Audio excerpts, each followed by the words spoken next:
Well, joining us via Zoom from the United States of America is a productivity consultant, business analyst, Remi DAIRO. Good morning, Remi. It's good to have you join us. Morning, good morning. Excited to be here. Great. Now, is a review of the wage of an average Nigerian worker a guarantee for job security? Yeah, so it's a lot of things are all included in this, and it's not just one challenge that we have here. There's a lot of problem that's attached to this. We cannot just take it out of the park like that. Number one is the capacity of an average Nigerian worker to buy. That is what they call the purchasing power of an average worker. So how capable is an average Nigerian or average worker able to point and buy? Say, I want this and I get it. Okay? The purchasing power is very poor, and because of the economic situation of the country, and especially because of the increase in inflation, the capacity of an average worker has gone down. Now, I know that there was a time that, not too long that, there was a drag on, not too long when it was, we dragging on the minimum wage to be 30,000 naira. But you see, the buying power of an average worker at that time is not what it is today. So we have to look at that. The number two is the fluctuation of the dollar. So I'm not even saying the rise in the dollar price or the dollar value to naira. That I'm talking about the fluctuation. So you cannot even plan. And because everything is all connected, you'd be surprised that somebody's selling gari in the market, or somebody selling, cola nuts or granules is saying, oh, dollar has gone up, right? So everything is tied to dollar. You'll be surprised. The things that are not related to dollar, everybody wants to get their part of the dollar increase or or the downturn of the dollar. So that's another factor. Another factor is inflation rate. So because of all this factor, we cannot say an average worker has the capacity that he used to have years back to say, oh, you can still manage what you have. Everything has gone, not 2 times, not 3 times, it has all gone up. So what's the way out here? And that's where we find ourselves in this challenge that we have today. When you're talking about the purchasing power, many experts have said that in the long run, a monetary incentive won't really have as much effect looking at some environmental factors. And we know that this government has brought up several initiatives, monetary and non-monetary initiatives, like the loan to farmers, also to others in the manufacturing sector. But will an 100% increase really make any effect looking at our economy at this time? Yeah, so as a productivity expert, I will tackle it from a productivity approach to this. We didn't find ourselves here today. I was on this station the time they wanted to increase to 30,000 naira as minimum wage. This same thing I mentioned them again. So sometimes some of this issue is not something that just cropped up yesterday. They have lingered on for some time, and because we didn't tackle it at that time, it became what we are focusing on today. So the first thing is, we know we don't have why don't we have the money? Where has the money gone to? Oh, we are not making so much money from oil. Why did we become just mono economy? Oh, we have been pushing money in there, but then the question is, what is happening to our output? Right? So this output thing must be taken care of before we even talk about those who are cooking the food. So Nigeria is like a big pot of soup, from productivity dimension. And then this pot of soup, this soup is what is sold to the members of the cook and outsiders. Okay, if the soup is not well cooked, we cannot talk about paying the cook. Now the cook are saying increase what you take. Increase what you give me. My take-home pay cannot take me home. Okay, but the question is, what happened to the soup?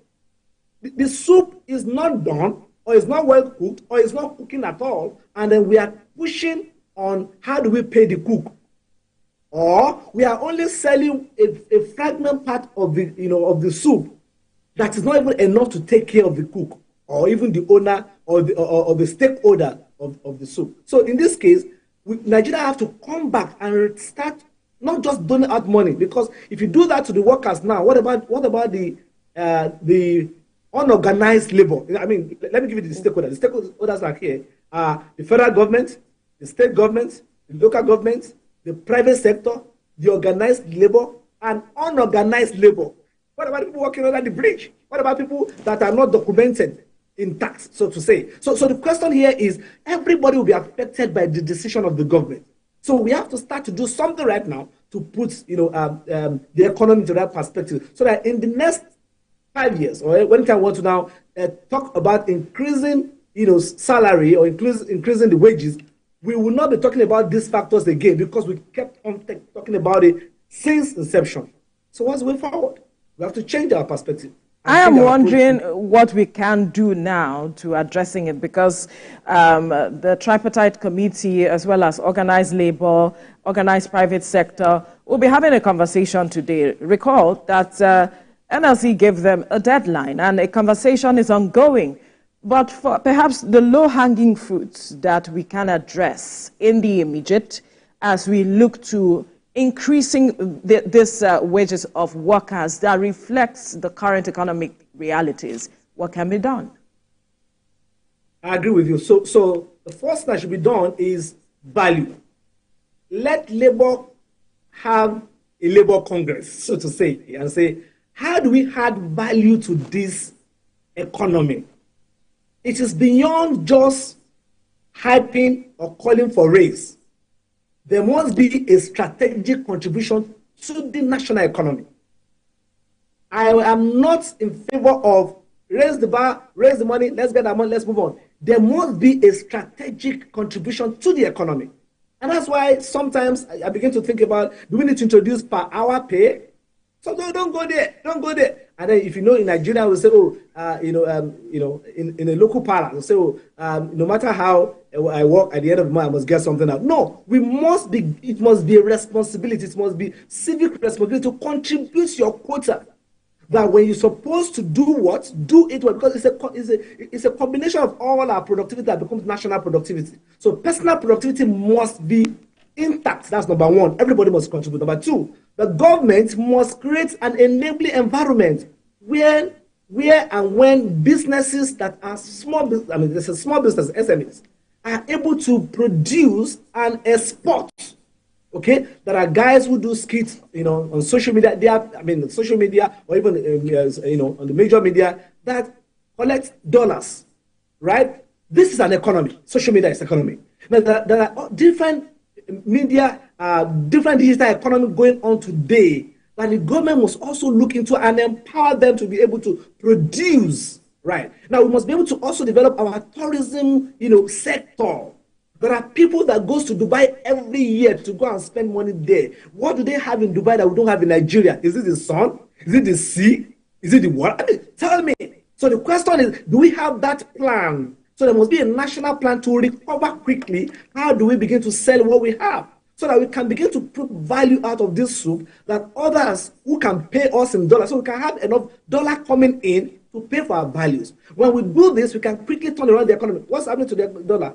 There's a need for dollar, and there's a scarcity of it. So what happens? Then something happened to the economy because of that. So what can we do to begin to attract? And we are not just exporting oil, right? We are not just importing labor. No, we are also exporting human resources. And let me quickly tell you this: in the US and in the UK or part of the world, when they are sending their human resources to a nation, they will tell you, US support Nigeria with so millions of dollars. Sometimes it is not cash. Sometimes it is not the money. It is the human being that they have sent to help you out. So they quantify the human being coming to your country, and then you pay for that. China is supporting Nigeria on this. Sometimes it is not in cash. Sometimes it is in the capacity of brain. So we must understand that the world has moved beyond tangible products in productivity to intangible. So can we begin to sponsor people from Nigeria to America and say, America, you have to pay us on this? Do you know people have jackpot from Nigeria that Nigeria has not even gotten a dime from? Why? Because we don't even understand human capital. So there's a human capital exportation. That is when the country itself is interested in that part of sector, which is the human capital sector. All right. So there's agriculture. Agriculture is something we have to focus on. Oh, the fertilizers are coming. Oh, we are pushing money in that. We cannot see it. People cannot sit in the street. On the street of Nigeria, ask an average Nigerian, say, do you say this? They can't see anything. I can't feel it. So beyond rhetorics and public talk and speaking to the gallery and then hailing you and all that, we must all put our hands on deck to make Nigeria work. I think that's very important. All right, Mr. Dairo, this leads me to my next question. Even when there is an agreement over what to pay, the question of productivity and increasing our wealth creation will still remain important. But what should be the template in making these decisions? Would you say the average Nigerian worker is as productive for the value of whatever we agree on? So I want to give it to the government, and I will also give it to the workers too. For the government, they must provide, because sometimes the employees will be asking for something that is not available. Why? Because if they have to generate such level of productivity, the tools must be available, the resources must be available, the environment must be available, the support must be available. So sometimes the workers are asking for something and the employers are not providing, and the employers are asking, give us productivity, national wealth. But the question is, how equipped are these our workers? Do you still know that some workers are still using old computers or old, I don't want to talk about typewriter, but probably old computers, or using the old apps to do work? You know, some offices, you get to the office today, I don't want to mention any office in the public sector, you find files. You see stack of files at them, and they take pride in it. The world has moved beyond those things. We need to upgrade. So if there must be the latest productivity, we must have the use of latest apps, latest leveraging on technology. So if we are not developing our workers, don't expect maximum productivity. That's for the government. For the workers also, I want to say that clocking in does not mean you are working. That you clock in in the morning at work, 7 a.m. or 8 a.m., whatever time you clock in, does not mean you are productive. You can be at work and not working. I've seen many workers, they have their laptop with them, they are chatting with their friends, or they are on their phone chatting with their friends. Oh, I'm at work, I just check on you. That is not productivity. We cannot move this nation forward if we are still, sabotaging the time, the resources. Some offices have internet. What is internet for is personal communication, personal chatting, checking website, checking Instagram, checking Facebook. I tell you, that is not the way to. You cannot come and ask for increment if you are doing that. Some people, they will just be busy with their own thing. Oh, I want to go on break. Come back 1 hour time. You will be there after 1 hour. They'll come back again. They have to go and check whatever. They have to talk. They have to side talk, take coffee, take tea. No.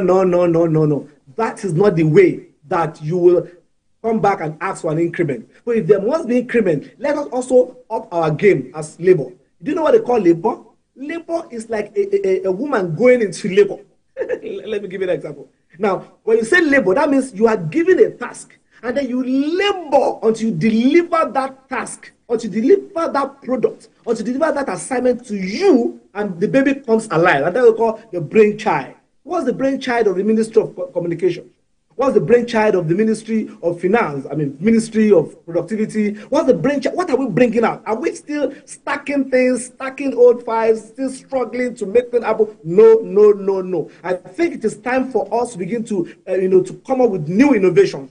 And if you must do that, we must leverage on technology. We must leverage on AI. There are many AI tools outside. I'm not sure of many of us workers who knows how to use AI. I know some will do, but you said no. I will not agree with you on that. There are a majority of Nigerian workers who understand how to make use of AI. It's just that some of these tools may not be accessible here because of some of these things, but to the level that I know, there are some of the tools that are available and Nigerians are taking advantage of them. But you see, you have raised pertinent issues that have to be addressed. Recall that after COVID-19, It exposed us to how we can do work, that you can work from home. And a lot of persons began to embrace that. And people began to talk about how it's important that we rethink our work in Nigeria. But how many Nigerians are ready to embrace that? Do we have the structures in place to ensure that Nigerians can do all of this that we're saying, bringing in technology to do our work better and ensure that we have that level of productivity that we are talking about? How do we begin to make Nigerians see things in this light? That might be the question. Thank you. So I think the government must understand. I agree with you that many people, and I'm not speaking less of Nigeria not knowing about AI or technology. I'm just saying that an average worker, how many? I know you. I know people in the private sector. They must. It's like you must, because if you have to grow your business, you have to know those things.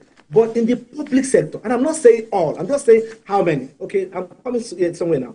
Now in America, if you are given a work to, if you are approved for work from home, that is, you are a virtual worker.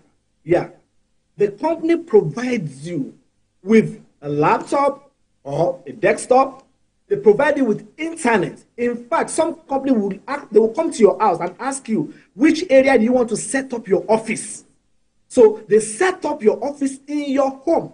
They prepare you. They give you the support. And then if you have any issue, call this number. If you have any issue, email this number or send email here. I'm going to come immediately to fix it. Now, there's a support system for that technology. So it can be playing together to say, oh, we are going to work from home.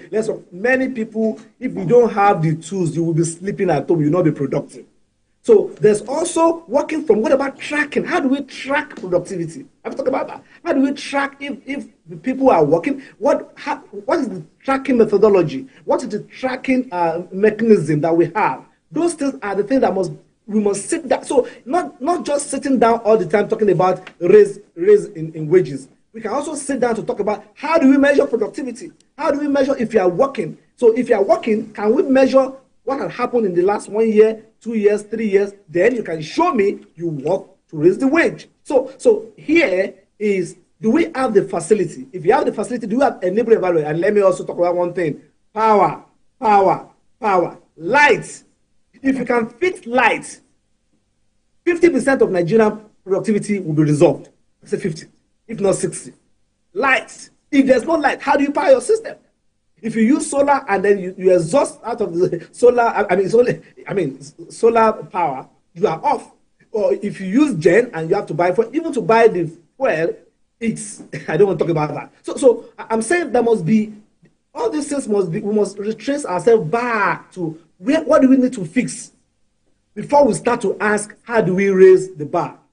I know we need to raise the wages. I know. But I'm saying, but the things you have listed are not some of the things that Labour have put forward as their demand. So do you think that Labour is negotiating the way it should?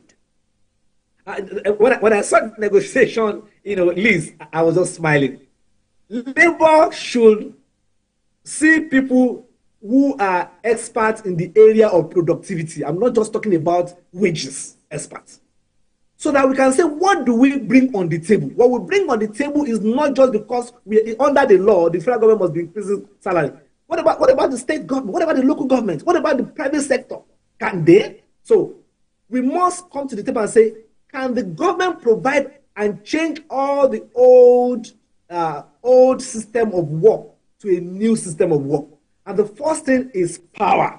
The first thing is light. If light is taken, two, security. If you go to your office or you are working from home and then you are being kidnapped, how will you be productive? Or if you send your children to school and you are having heart attack, you are not so sure that your children will come back from school, how will you be productive? Or if you are traveling from one place to another because you want to go and get your job done and you are afraid of kidnapping, how will you be productive?